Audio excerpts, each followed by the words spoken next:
मैं डॉक्टर राजीव कुरेले आपका स्वागत करता हूँ। आइए आज हम भेषज कल्पना के बहुत ही महत्वपूर्ण विषय औषधियों की कुछ जानकारियाँ प्राप्त करेंगे। दोस्तों, आपको पता ही है औषधि तभी कार्य होती है जबकि उसका जो कोर कंटेंट है, जो इंग्रेडिएंट है, वो पूर्णतः निरापद हो, सही हो और आयुर्वेदिक सिद्धांत और जो स्वरूप है उसके अनुरूप हो।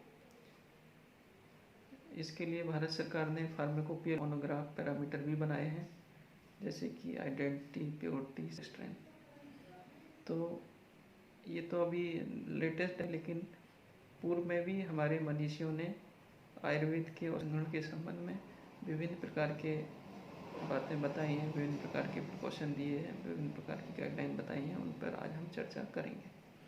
पहला विषय महर्षि चरक में मिलने को मिलता है, जिसमें कहा गया कि हमने जितनी औषधियाँ हैं वो कैसे, किस जगह से लेनी चाहिए, कैसे लेनी है, उसके बारे में बताया गया।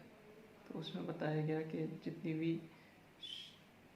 जंगल देश या साधारण देश, इनमें शीत उष्ण प्रॉपर खेती हो सकती हो, प्रॉपर मिट्टी अच्छी हो, काली मिट्टी हो, स्निग्ध मिट्टी हो, मृतिका का भी वर्ण बताया है हमारे यहाँ। और जहाँ पे बहुत बड़े बड़े वृक्ष ना हो, जहाँ पर कब्रिस्तान ना हो, कोई बद का स्थान ना हो, जहाँ पे कोई अशुभ कर्म, जहाँ पे कोई नॉन सोशल एक्टिविटीज़ होती हैं, जहाँ पर कोई भी निकृष्ट कर्म होते हैं, कोई भी अशुभ स्थान हो, उसको छोड़कर अन्यत्र सभी जगह पर जो भी जड़ी बूटियाँ होती हैं, अगर वो पूर्ण रस गुण, वीर विपाक और उसमें जो गुण निर्देश गुण उनसे अगर परिपूर्ण हैं तो उनको हम।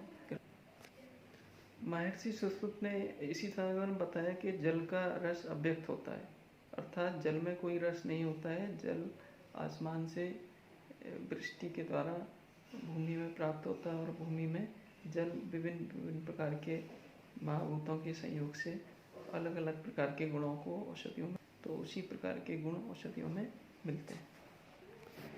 महर्षि सारंगधर, जो कि भेषज कल्पना के मुख्य जिनके सिद्धांत सर्वमान्य और भेषज कल्पना के लिए आधारभूत बुक है, कि औषधियों को ग्रहण करने के लिए सर्वथा किसी शुभ मुहूर्त में प्रातः काल में सूर्य की ओर मुख करके मंगलाचरण कर हृदय में भगवान शंकर को ध्यान करते हुए औषधियों को हमें तोड़ना लिया जाता था।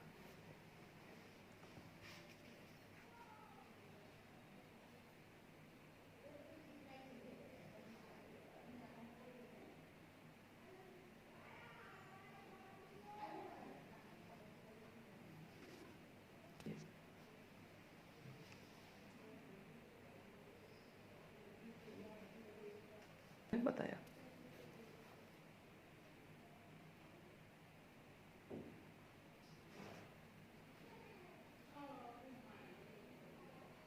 के हिसाब से बताया। फिर विषय आता है कि किस औषधि का क्या भाग लिया जाए, प्रयोजन क्या हो, पार्ट यूज क्या हो। तो आप सबको पता ही है, जितने भी फल होते हैं, तो फल, कुछ औषधियों के फल हम लेते हैं, किसी औषधियों के पत्र लेते हैं, किसी औषधियों के हम छाल लेते हैं, किसी के हम फ्लावर लेते हैं, किसी की बड़ लेते हैं, किसी के निर्यास लेते हैं, किसी का पंचांग लेते हैं, किसी के कांड लेते हैं। तो ये डिपेंड ये करता है कि उसका जो मुख्य कार्यकारी तत्व कहाँ पर है।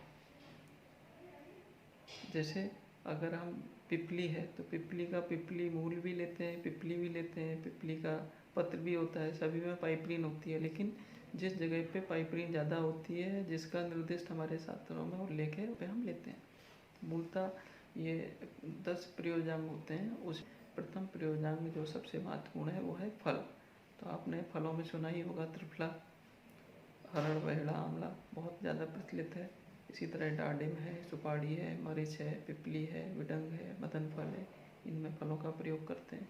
इसी प्रकार कंद में हम हरिद्रा है, अदरक है, आपका दंती है, विदारी कंद है, बाराई कंद है, मूसली है, इनका प्रयोग करते हैं।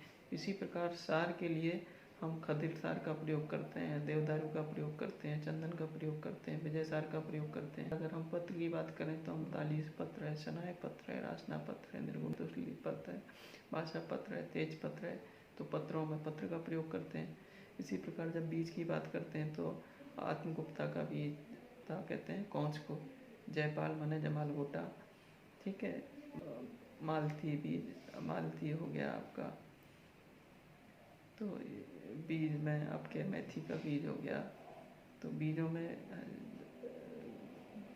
ये प्रचलित है, इनका प्रयोग करते हैं। निर्यास की बात आती है, निर्यास कहते हैं एक्जुडेट को, जैसे कि गुगलू का निर्यास, जैसे कि सर्ज का निर्यास, चंदकी का निर्यास, हींग का निर्यास। अपने किचन में जो प्रयोग होता है वो हींग है।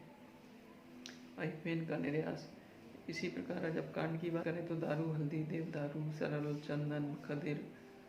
और पंचांग की बात करें तो आपने पिछले सुना होगा, चिरायता का पंचांग, भूमि आमला का पंचांग, बासा का पंचांग, दूरवा का पंचांग, कुश का पंचांग, घास का पंचांग, साल पढ़नी, कृष्ण पढ़नी, कंतकारी, ये सब इनका पंचांग प्रयोग करते हैं। जब क्षार की बात आती थी, अवक्षार है, पमार क्षार है, तिल क्षार है, पलाश क्षार है, इनका प्रयोग करते हैं।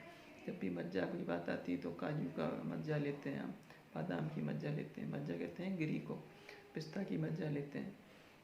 इसी प्रकार जब बात करते हैं त्वक की, तो त्वक माने कहते हैं पार्क या छाल, तो जो उसमें कि अशोक है, लोग है, अर्जुन है, बट है, तो ये सब औषधियों का प्रयोग यथा निर्दिष्ट जैसा कि शास्त्रों में लिखा गया उसके अनुसार किया जाता है। फिर विषय आता है कि इनका एक्सेप्टेंस क्राइटेरिया क्या है, ये हमने कैसे समझें कि ये ठीक है कि नहीं है। तो सिंपल भी बेसिक स्किल, उसके लिए बहुत ज़्यादा आयुर्वेद पढ़ा लिखा होना व्यक्ति के लिए ज़रूरी नहीं है। एक घर में भी और जो हम एक आंगन में भी अगर देखते हैं तो वो स्किल हमारे अंदर होती है, लेकिन हम उसको शायद एक के रूप में या विज्ञान के रूप में शायद उतना नहीं समझते। जैसे उदाहरण स्वरूप आप देखें कि आप मार्केट में कोई भी फल लेने जाते हैं, कोई भी पपीता है, केला है या अमरूद है, कोई भी है, तो क्या हम देखते हैं, सब्जी ही लेने जाते हैं तो क्या देखते हैं कि भाई उसका जो रूप रस गुण है वो प्रॉपर हो, प्रॉपर विकसित हो। कोई भी सड़ा गला कच्चा कोई कीड़ा लगा हुआ तो हम ग्रहण नहीं करते हैं, हम वही ग्रहण करते हैं जो कि पूर्णतः निरापद हो, अच्छा हो, क्वालिटी का अच्छा हो, दिखने में अच्छा हो, खाने में अच्छा हो, जिसका टेस्ट अच्छा हो, जिसका वर्ण अच्छा हो। कोई भी फल है, अगर देखने में अच्छा लग रहा, अगर खाने में अच्छा नहीं हो तो निसंदेह आप वापस करेंगे। तो इसी प्रकार खाली देखने से ही उस प्रमाणिकता नहीं होती, उसको खाने में भी प्रॉपर होना चाहिए। और अब समय और महत्वपूर्ण बात आ जाती है कि देखना रूप रस गण वर्ण से ज़्यादा इम्पोर्टेंट है उसकी एफिकेसी, उसकी काम करने की पावर, क्षमता, कामोक्ता जिसको बोलते हैं, माने उसका जो प्रॉपर वर्क है वो प्रॉपर हो रहा है कि नहीं हो रहा है, इस चीज़ का हमने विशेष रूप से ध्यान रखना है। अमूमन जितने भी फल होते हैं उनको हम, लेकिन एक दो बात है, जैसे कि हम बिल्व फल है, बिल्व फल को हम कच्चा लेते हैं। जो भी पक्का फल होता है उसमें कि सारे रसगुण वीर विपाक से परिपूर्ण होता है और गुणकारी होता है, इसीलिए जितने भी फल हैं वो औषध निर्माण के लिए पके हुए लिए जाते हैं। महर्षि सारंगधर ने पूर्व खंड के पहले अध्याय के महर्षि सुश्रुत ने 36वें अध्याय में सूत्र स्थान में बताया कि जितने भी द्रव्य हैं वो कि हमने नए लेने चाहिए, नवीन लेने चाहिए, क्योंकि नए रस होते हैं और उसमें पूर्ण रूप से प्रभाव पाया जाता है, पूर्ण रूप से औषधियाँ चिकित्सा के लिए कार्यकारी होती है। लेकिन कुछ उन्होंने अब बात भी बताई, जैसे कि कुछ औषधियाँ हमने पुरानी लेनी चाहिए, जैसे कि पिपली, जैसे कि गुड़, जैसे कि धनिया, जैसे कि घी, जैसे कि शहद। तो ऐसा नहीं कि हर जगह हमने नई चीज़ का मतलब ही सही है। आयुर्वेद में कुछ चीज़ें पुरानी होने पर गुणकारी मानी जाती हैं, उनमें उनका प्रयोग करना चाहिए। तो ये अब बात है और परीक्षा की दृष्टि से बहुत महत्वपूर्ण भी है और ये पूछे जाते हैं। तो दोस्तों, ये मैंने आपको सूक्ष्म रूप से एक विषय बताया कि हमने किस प्रकार औषधियों का ग्रहण करना चाहिए, किस नियम से, किस विधि से, किस विधान से हमने औषधियों को लेना चाहिए।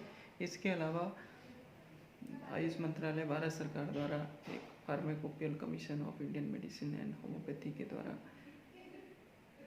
विभिन्न प्रकार के क्वालिटी के मानक बनाए गए हैं। आयुर्वेदिक फार्माकोपिया में दो भाग होते हैं, part first and part second. Part first में सिंगल ड्रग आते हैं और पार्ट सेकंड में फॉर्मूला। फार्माकोपिया के माध्यम से विभिन्न औषध द्रव्यों के सिंगल ड्रग के मोनोग्राफ दिए हुए हैं, जिसमें इनके रसगुण विपाक प्रभाव, इनके कर्म, इनकी डोज, इनकी मात्रा, इनके बारे में पूर्ण विस्तार से सारा मोनोग्राफ दिया है, जिसके टी स्टैंडर्ड को पूरे कंप्लाइंस के साथ और प्राचीन आयुर्वेद सम्मत जो हमने सिद्धांत बताए हैं इनके अनुपालन करके औषधियों को पूर्णतः निरापद और अच्छा बनाया जा सकता है। धन्यवाद।